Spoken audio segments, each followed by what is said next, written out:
नमस्कार, मैं आचार्य अनुपम जोली। कर्क राशि वाले लोगों के लिए आगामी सप्ताह अर्थात 30 मार्च से 5 अप्रैल के मध्य आपके जीवन पर ग्रहों का प्रभाव और उसके समाधान लेकर आया हूँ। सबसे पहले तो ये देख लेते हैं कि ग्रहों के बड़े चेंजेस क्या हो रहे हैं। तो बड़े चेंजेस में चंद्रमा, जो कि सबसे वो तो चेंज होगा ही होगा।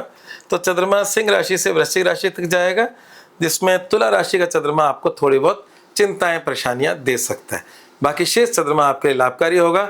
अगर हम इसमें देखें तो सप्ताह की शुरुआत शॉर्ट में बोल दें तो पारिवारिक और धन की चिंताएं देगा।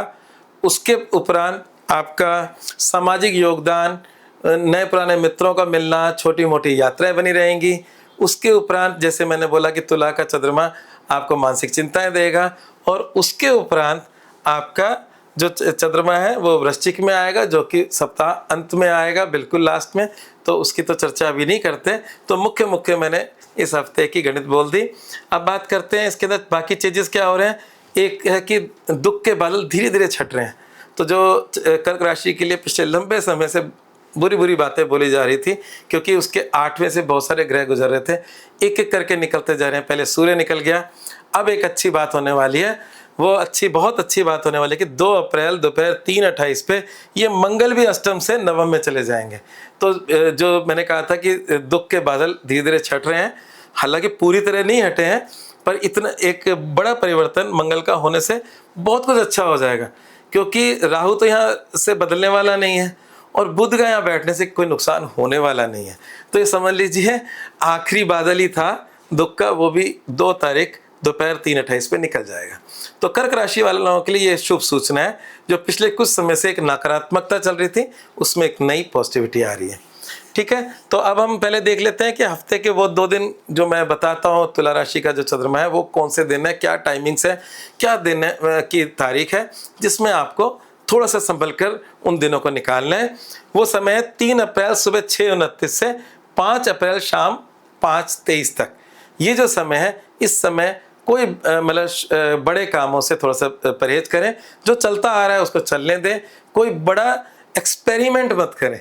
जब हमारा समय हमारे हक में नहीं होता ना, उस समय एक्सपेरिमेंट नहीं करना चाहिए। जब समय हमारे हक में होता है तब आप 1000 एक्सपेरिमेंट करो। हम कहते हैं ना कि जैसे मिट्टी को भी सोना बना दे, तो वो समय का इंतजार करो, परंतु ऐसा ना हो कि सोना मिट्टी बन जाए। तो बस ये थोड़ा सा ध्यान रखने की बात है। अब एक एक बात करते हैं। स्वास्थ्य को लेकर हम बात करें तो यहाँ पर एक ही बात कहूँगा कि वैसे तो ऐसा कोई मेजर स्वास्थ्य को लेकर कोई डेंजर नहीं दिख रहा, पर अष्टम भाव में जो पहले बहुत सारे ग्रह थे तो मैं तब भी आगाह करता था, और अब तो मात्र 2 ही ग्रह बच रहे हैं, बुध और शनि राहु। तो ठीक है, उसमें हमें किसी प्रकार की बड़ी चिंता नज़र नहीं आ रही। तो स्वास्थ्य को लेके सब कुछ सही है, क्योंकि चंद्रमा आपकी राशि का स्वामी है, वो प्लस माइनस होता रहता है।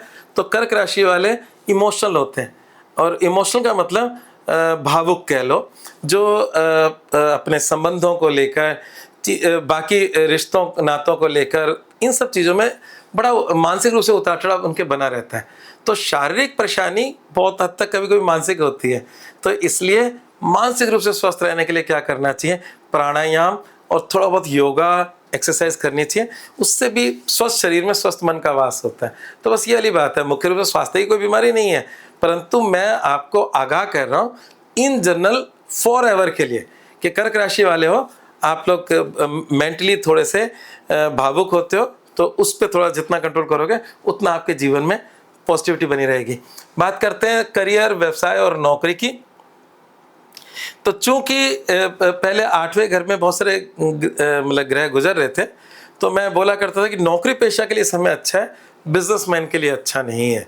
तो वो भी मैं कह सकता हूँ कि अब बिजनेसमैन के लिए भी समय थोड़ा बेहतर हो जाएगा। ये हम मान लीजिए 3 तारीख से 2 अप्रैल दोपहर बाद मंगल चेंज हो जाएगा, तो एक बड़ा चिंता का कारण हट जाएगा। तो नौकरी पेशा या बिजनेसमैन, करियर का लॉर्ड मंगल अष्टम से गुजर रहा था। पिछले कुछ दिनों में बहुत हानियां आपने देखी होंगी। अब वो हानियों का मामला समाप्त हो गया। हालांकि 2 अप्रैल तक आपको थोड़ी चिंता करनी चाहिए, क्योंकि ऐसे में अगर आप ड्राइविंग कर रहे हो तो संभल कर करें, कोई निवेश कर रहे हो तो संभल कर करें। 2 के बाद कहीं ना कहीं बहुत हद तक आपकी चीज़ें कंट्रोल में आ रही हैं। तो इसलिए करियर और व्यवसाय के लिहाज से उत्तरोत्तर समय ठीक की तरफ जा रहा है, जो पहले डिस्टर्ब था। अब बात करते हैं आपके प्रेम संबंधों की और वैवाहिक जीवन की। तो प्रेम संबंधों का ही स्वामी मंगल है, करियर का भी स्वामी मंगल है। अष्टम का मतलब लॉस में चला गया, तो प्रेम संबंधों का भी खाना लॉस में गया हुआ था, वो भी समाप्त हो जाएगा, उनका भी ठीक होगा। हालांकि समाप्ति का मतलब ये नहीं है कि 100% ठीक हो जाएगा जो मैं बातें कर रहा हूँ।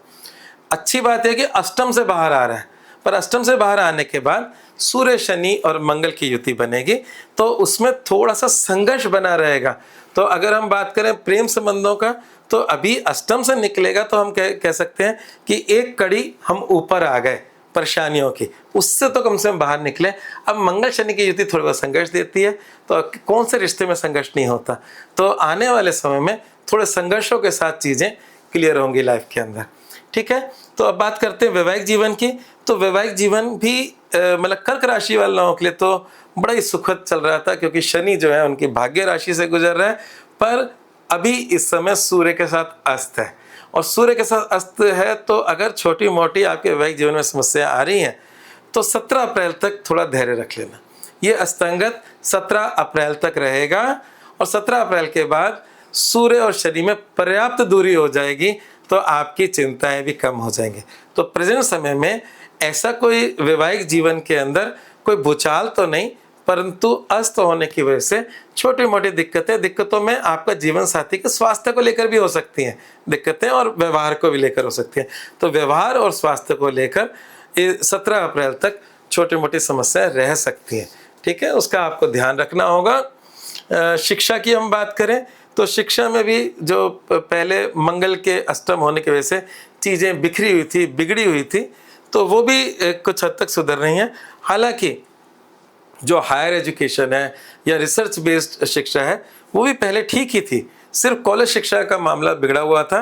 वो जो बिगड़ा हुआ था वो भी अब बहुत हद तक सुधर जाएगा, संघर्ष उसमें भी बना रहेगा। मैं फिर कह रहा हूँ, जो बुरी चीज़ से हम हालत से बाहर आ गए, कहते हैं डेंजर से बाहर आ चुके हैं, अब डेंजर से बाहर आने के बाद थोड़ा संघर्ष तो करना पड़ता है ना, तो वो संघर्ष वाली स्थिति रहेगी।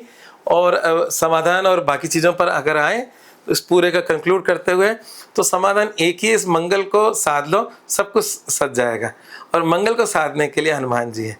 अच्छा, मंगल को साधने के तरीके और भी हैं, पर मैं हनुमान जी को ही प्रेफरेंस देता हूँ, क्योंकि हम ऐसा मानते हैं कि कलयुग में वो चिरंजीवी हैं, वो हमारे इस धरती पर मतलब रहते हैं।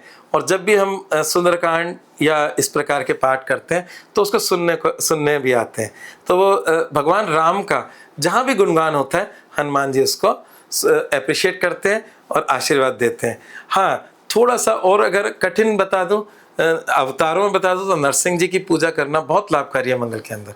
तो क्योंकि हनुमान जी सहज हैं, जल्दी आपसे मिल जाएंगे, हनुमान चालीसा से ही खुश हो जाएंगे। तो आप हनुमान चालीसा का पाठ निरंतर करें, जिससे आपके मंगल की जो भी डिस्टर्बेंस है वो आपके जीवन में कम होगी, और कम होते आपके जीवन के सारे रास्ते खुलते चले जाएंगे। और मूल मंत्र क्या है? परिवर्तन के लिए तैयार रहें। परिवर्तन जीवन में आ रहा है, क्योंकि मंगल का जो परिवर्तन हो रहा है, वो मंगल का परिवर्तन आपके जीवन में भी कई प्रकार के परिवर्तन लेकर आ रहा है। भाग्य भाव में 3 पापी ग्रह, जिसमें एक क्रूर है और 2 पापी हैं, सूर्य क्रूर है और शनि और मंगल पापी हैं, और ये तीनों के तीनों भाग्य भाव में बैठे हैं, और तीनों का अपना एक बड़ा रोल है कर्क राशि के अंदर।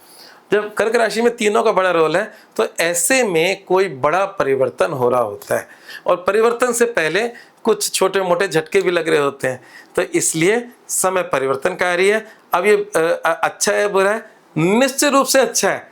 क्यों अच्छा है? कि ये सूर्य यहाँ से निकलकर अपनी उच्च राशि में जाएगा, और अगर हम देखें कि ये मंगल कहाँ जाएगा, मंगल अपनी खुद की राशि में जाएगा।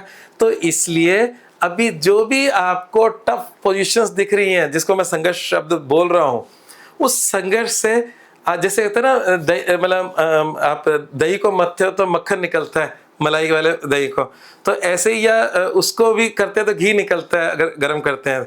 तो ये जो अभी मथने का काम चल रहा है आपके जीवन में, और ये मथने से निश्चित रूप से जैसे सोना तपकर कुंदन बनता है, ये वही समय चल रहा है। तो इस समय तपने का समय है। ये अगर आप अच्छे से तप गए तो जरूर कुंदन बन जाएंगे। तो आने वाला समय आपका बहुत बड़ा सपोर्टिव होगा।